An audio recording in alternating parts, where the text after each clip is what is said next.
Hey everyone, this is the Game of Energy. The Game of Energy is a game that was introduced to me actually at Origins this past year in Columbus, Ohio, and the designer of the game and his mother, of all people, invited me over to their booth and asked me to sit down and play the game. And what I found the Game of Energy to be, I found the game to be a very educational and very interesting, lighter family game that has an economic base to it, where you're basically building industries and investing money into your corporation, if you will, and then you're getting those dividends back, and with some nice risk management going on and some random events as well.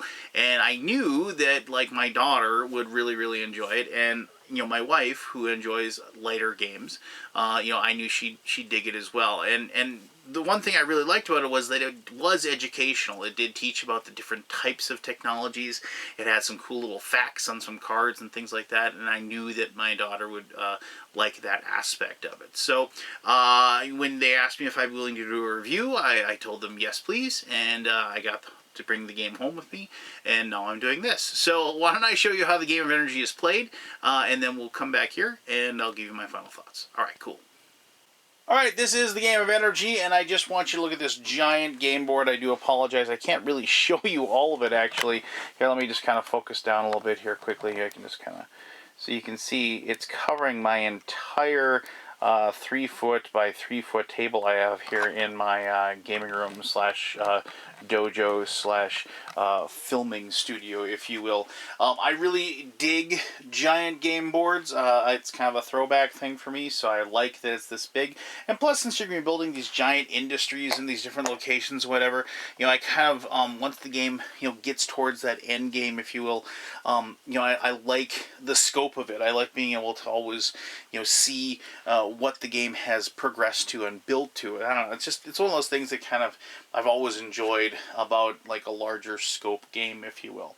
But anyway, regardless, this is a Game of Energy. This is about being an energy entrepreneur, if you will. You're working with the UN, and you're trying to develop and help the world to have cleaner, better, more ready usable energy, if you will. And you have these different locations that you can build. You have the flatlands, you have the ocean, you have these mountainous areas, the ocean and the tundra over here. And you're going to be building up different industries that are going to both produce terawatt hours, which is what you want. Depending on the number of players, you're going to have a goal that you're going to be trying to reach. And once the first person to reach that level will trigger the end game. Doesn't necessarily mean they'll win, but that's the goal of each person. And then you also are going to have what's called energy credits, which as you're building these, you're going to earn back money. You're kind of investing in the industries that you're creating. And energy credits is just another word for the money. It's the bills that you see over there. But that's just what the game is going by. Because so each time you build an industry, whether it is biofuel or fossil fuels or solar or whatever, it's going to cost you a certain amount of energy credits to build it, but then it's going to pay you back dividends as it pumps that back out. And so these two tracks up here are keeping track of both, basically your score, which is the terawatt hours, and over here the energy credits, which is the money that you're going to be creating each and every turn as you build up your industries. So at the beginning of the game, each person is going to get kind of a character that they're going to play. The water ecologist, or the conniver, the scientist, the monk, the sun gazer. And each one of these basically gives you a way that you kind of break the rules in some way. And I always love games that have these little variable player powers. So here's the monk. Permit 3 or more wind. Permit basically means build in a single turn and receive a 10 credit energy credit rebate on each. Here's the gambler. You must take an investment but draw 2 cards and choose a card with the value closest to 0 energy credits. That might not make any sense right now, but basically on your turn you have to roll a die to determine where you get to be get to build, and occasionally you won't get. So like if you roll water, you got to build in water. If you roll this, however, that's an investment opportunity, and you have to draw an investment card. I'll explain that in just a little bit. But so doesn't necessarily mean you just get energy credits. Some of them are just the sun gazer. If you build solar, you get energy credits, stuff like that. So you just have these sort of just different ways you can break the rules. You could, draw these randomly. You could let people pick. It doesn't really matter. It's just a nice way that you can kind of spike the variability of the game, and I always welcome when I play games like this. All right, so on your turn, it is pretty simple. You're going to have money that you're going to have. It's quite possible that you will go into debt because sometimes bad things will happen because you have to draw like kind of a random event card that's over there. So you sometimes will take debt because you'll have to, basically, so you have some money that will allow you to build industries so later on you can make more. If you have to take debt, then what will happen is at the beginning of your turn you have to pay that back as much as you can, and then hopefully you can kind of crawl out of the hole that you've dug for yourself.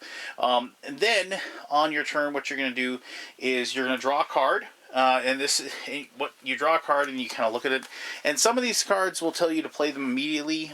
Some of them will just you can hold on to and play at a more opportune time.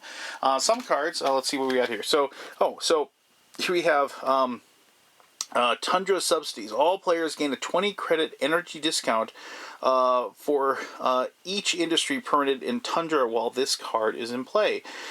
So basically, it's basically giving bonuses to everybody who's built something in a Tundra. So, and because this hand up here means it stays in play until something else happens to cause it to be out of play. But if you don't have anything in the Tundra, you might want to hold on to this card and just keep it face down in front of you and play it later on when you can play some industries up there. And then you'll be able to turn it over and play it. Now, you can at maximum have one card at any one time. If you get more cards at the end of your turn, you have to play those cards and get through them in order to get down to one card. So now when your turn begins, if you want, you don't have to roll the die. If you don't want to build any industries, you don't have to. You can just say I'm done, and you can just draw another card and be done with it. If you roll the investment opportunity, you can choose not to take the investment opportunity and just draw the card. But if you take the investment, then you can do it. So when you take the investment, let's just kind of... Actually, before I do that, let me just show you some of the other cards that you can draw. So some of these, like the red ones, it's like a tornado strikes. All players lose 5 energy credits for repairs for each industry placed on the flatlands. Up to 10 industries. So like if you have more than 10, you only get that 5. So, bad things like that can happen. Sometimes you just get a cool little factoid. Remember I said this is kind of like a little bit of an educational game, which I appreciate.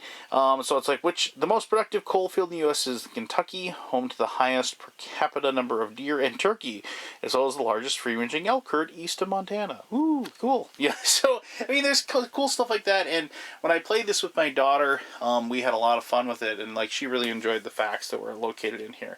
Now, some of these cards, like these orange ones, odd weather patterns are affecting energy generation, provide power to another player, but make up for this for 10 energy credits. So that's actually when credits actually are exchanging hands between two different people. So, it doesn't always necessarily mean that the money is going back to the bank, if you will. You can actually take money from other players, depending upon the card that you draw. All right, so on your turn, the investment cards. Okay, so if you roll this and you roll an investment, what you're going to do is you hand all these cards to somebody, they shuffle them up, and then they hand them off to you and you draw one. And so basically the red cards, it's about 60% good, 40% bad. Red cards makes you lose technology, you lose energy credits, but the green ones you gain energy credits. And that's why the gambler is forced to do it, and then they draw 2, and then they have to go through that whole rigmarole, if you will. But so if you roll this, remember, you don't have to take it, but if you're feeling lucky, you can go ahead and roll for the investment, if you will. But now let me just roll, and hopefully I don't get... Let's see what I get here. Okay, so I got mountains. So there's 3 mountain ranges. So you have here, here, and here. So what you're going to do on your turn is you're going to look, and you have these sheets. Here's the mountains, and then there's the shoreline, and then here's the flatlands. On the back of that is a tundra. Each person's going to have these little tip sheet. But basically what's going to happen is you're going to look, and you're going to see If I want to build biofuel, you're going to kind of look through these things and see what you want to build. And then, so like if I want to build hydroelectric in the mountains, it'll cost me 40 energy credits to build one. And then I would get 30 of energy credits, like the investment is 30 back, and then it would create 100 power. So let's say I wanted to build, hydroelectric. And so what I got to do then is I got to look over, and let's say I have enough credits to build 3 of them. So I have, these 3, hydroelectric hexagons or whatever. So now I pick, I'm just going to go ahead and I'm going to build one here, and I'm going to build one here, and I'll go ahead and slide one in there. Now I should mention that you can, when you build these, they can move around. You aren't you can take up all the area, maybe because eventually there wouldn't be anything left to be built in there.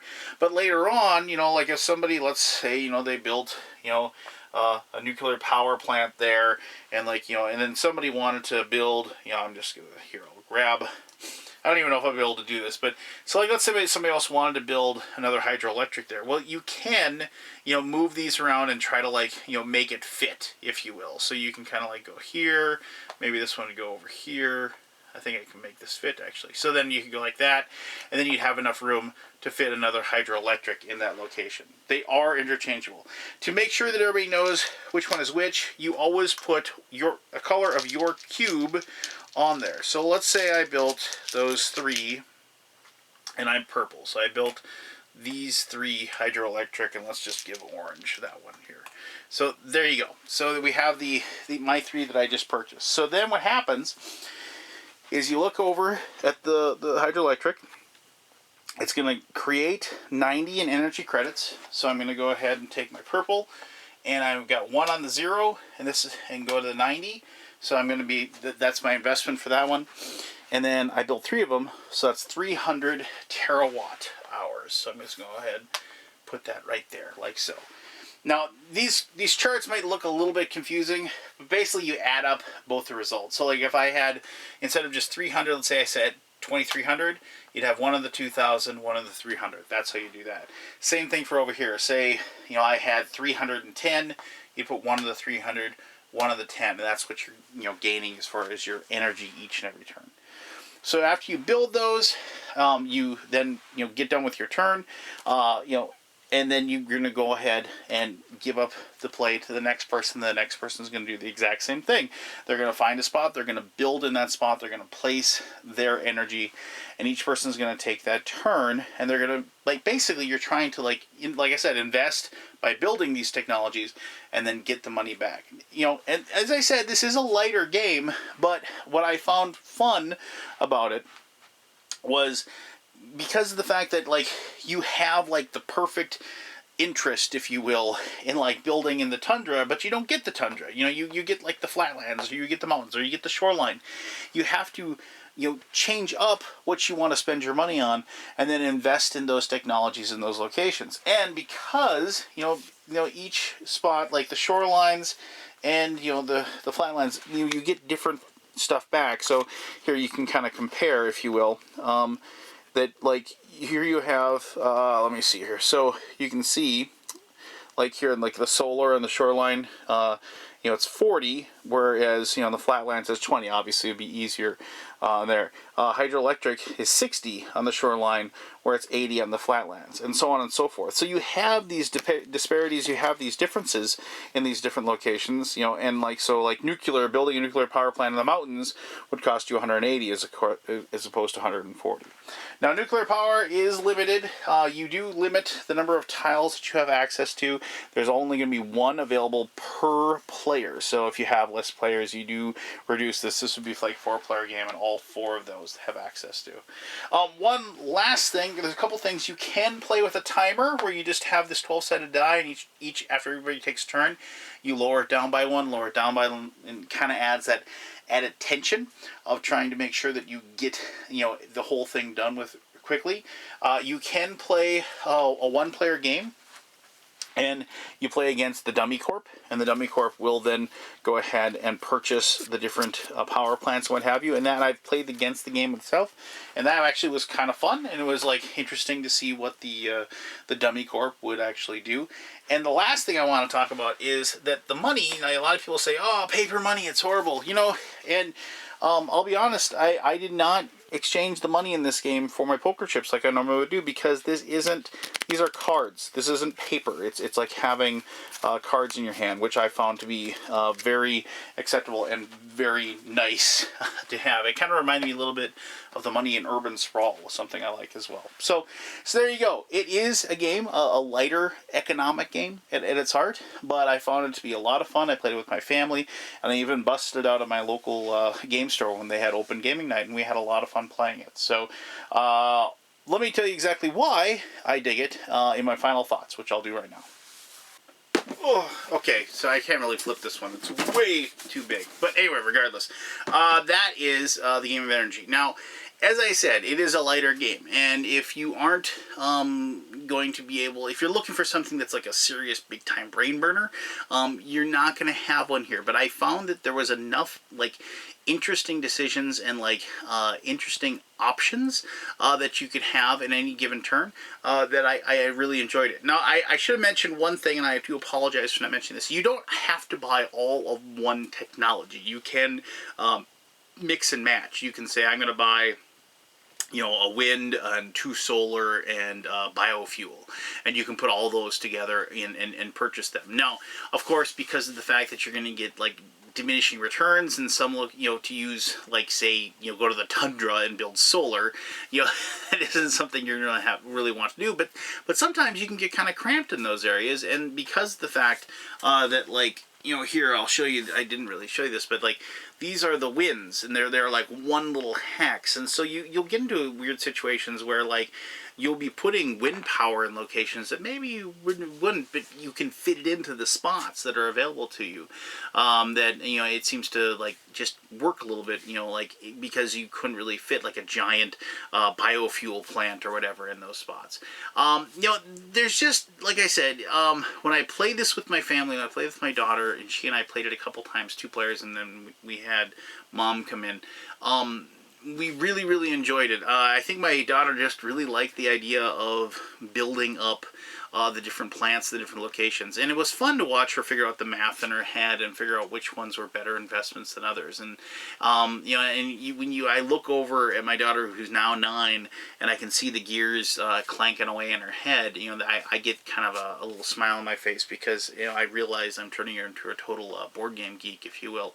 But she loves board game time with Dad and the family. And so when we brought this to the local game store, she wanted me to bring this with, and so I did. And when we sat down, we put it together, we sat down to play. Immediately, we had a couple people that came over and just said, you know, hey, what's this? And I kind of explained the game. They said, do you mind if we sit down? Yeah, sure, okay. So we added the 2 people, and they had a lot of fun with it.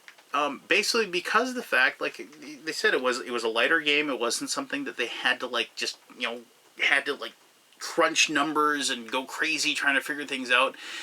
You know, they were able to just kind of enjoy it for what it was, you know, just a very good economic engine game. And highly enjoyable for everybody, both my family and, like I said, at the local game store when I had a couple of people just stop by and wanted to play. So if you're looking for a lighter family game, a lighter economic game, I highly recommend you check out Game of Energy. I think you'll have a lot of fun with it. So if you have any questions about it, please ask away. I'll answer those to the best of my ability, as always. And until next time, I'm the Undead Viking, and I'm telling you, have yourself one heck of an awesome day. All right, bye-bye.